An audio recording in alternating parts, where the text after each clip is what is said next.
You're watching Absolute Basketball. What is going on, everybody? Jamie Shaw here. Very excited to be joined. Niko Medved, head coach, Colorado State. Niko, how you doing, man? I'm doing great, Jamie. How are you? Man, things are good. Just as we were talking off air a little bit, it's that time of year. Season's ramping up and everything, and it's exciting. There's an air of excitement this season. And speaking of looking forward to this season, you had seven guys last year scoring 5 or more points. They're all returning off of a team. Just missed the NCAA tournament on the bubble watch all the way until the very end there. What have the conversations kind of been like with the guys leading into this season, and how have you used that to kind of propel forward? I think, the easy part or the obvious part is, albeit we had a successful season, we just fell short of our goal. We were one game away from regular season conference championship, maybe one game away from an NCAA at large. And albeit, we made it to the NIT semifinals. I mean, there were a lot of successes, but, we didn't get ultimately to where we wanted to go. And hopefully, that provides a little, enough motivation right there for what's next and, what we have to do and how difficult it is.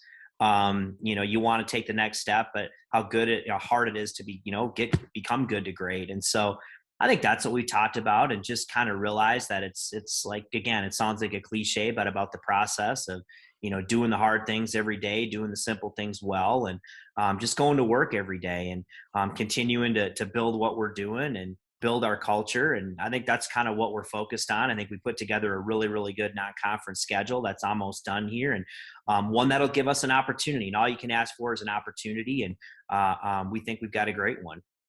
Speaking of your non-conference schedule and all that type of stuff, being where your program's at right now, how difficult was it for you to schedule kind of a non-conference game that'll actually give you a chance with, the big boys not wanting to get knocked off? Still, scheduling is difficult. Recruiting and scheduling is incredibly difficult, and there's so much thought that goes into it. And it's kind of crazy. It's so different than football. Football is done years in advance. I mean, it's unbelievable how many teams right now are still looking for games.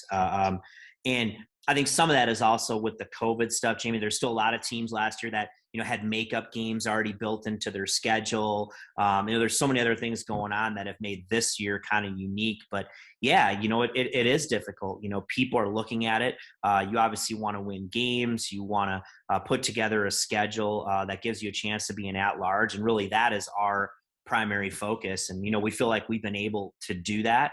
It's going to be a very, very difficult schedule. But, you can't get into this to lay up, so if you don't make it, you don't want to look back and say that, you didn't give it your all.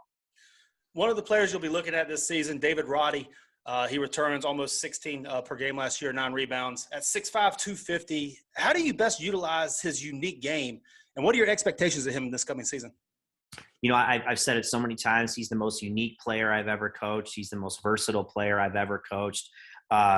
He doesn't really compare to anybody else, but it's just finding ways. He's got unique ability. He can play all 5 spots in our offense. He can do it effectively.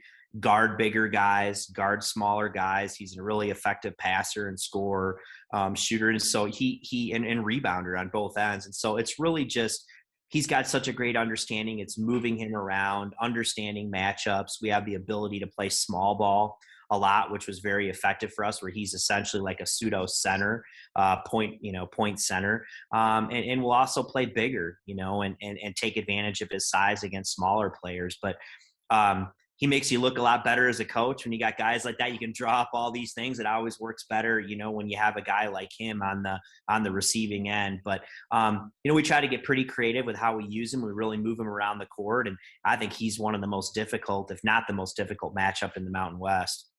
And speaking of versatile players as well, Isaiah Stevens, he finished in the top 20 in the conference, points, assists, rebounds, steals.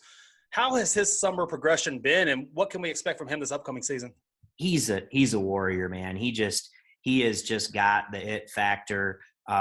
He's an unbelievable, just like David is, unbelievable person, competitor. And I really look for him as, to take it to the next level as he, you go. And I think sometimes you have a successful freshman year, you go into your sophomore year, it's very, very difficult, right? It's different. Now you're at the top of everyone's scouting report. People are adjusting. You've put expectations on yourself there are expectations on you. And I thought he managed that really well. But I think that oftentimes you go in and you've got a great summer like he did. You go in and now you become that upperclassman, and there's really nothing you haven't seen. You understand what it looks like to go through the grind of a season, being at the top of the scouting report, having the expectations and that, weight on your shoulders, so to speak, all the time. And you really learn how to handle that and handle every situation. And I think he's ready to do that and take the next step as a leader. He's just a terrific player. And then to add kind of to your mix with all that you return, you brought in an interesting transfer with Chandler Jacobs, came from Dallas Baptist. I mean, 6'3", the fifth-year senior. He averaged 21 a game, 44.5% from three last year. How have things gone so far, meshing him with the returning core, and kind of what are your expectations for him this season? Great. Chandler is just – he's such a unique fit. We really haven't – that's the first graduate transfer, I have recruited, and he's such a great fit, Jamie. First of all, he's just a great kid, and I think he just came with the expectations. He believes he can make a big impact. We believe he can.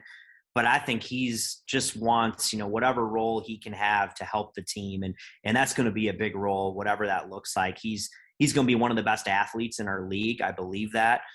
He's a tremendous defensive player. I think he's really going to add a ton on that end of the floor. He's the 2-time defensive player of the year in his league.